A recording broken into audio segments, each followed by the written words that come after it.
তুলা রাশি সৃজনশীল ও কল্পনা শক্তি বৃদ্ধি পাবে, পেশাগতভাবে ভালো পারফরমেন্সে দেখাতে পারবে, ব্যক্তিগত পারফরমেন্সের উপর জোর দেন, কেরিয়ারে ব্যবসা বাণিজ্যের সাফল্যতাও আপনি পাবেন। তুলা রাশির জাতক ও জাতিকাগণ আজ পরিবার পরিজনের ইচ্ছা অনুসারে ইচ্ছা সে পূর্ণ করতে পারবে। তাছাড়া তুলা রাশির জাতক ও জাতিকাগণ তার সততার একটা পুরস্কারও সে পেতে পারে এবং তার কাজের চাপ বেড়ে যাবে, আকস্মিক ব্যবসা বাণিজ্যের চাপ বেড়ে যাবে, আকস্মিকভাবে সে একটা অর্থপ্রাপ্তির যোগও কিন্তু তুলা রাশির জাতক ও জাতিকাগণের আছে।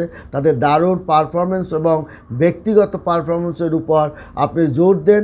আপনি একজন সৎ ব্যক্তি, আপনি সেই সৎ আপনার মূলধন হিসাবে আপনি কাজ করুন। আপনি যেখানে যে কাজে হাত দেবেন সেটা আপনি ভালো আপনি ফলাফল পাবেন।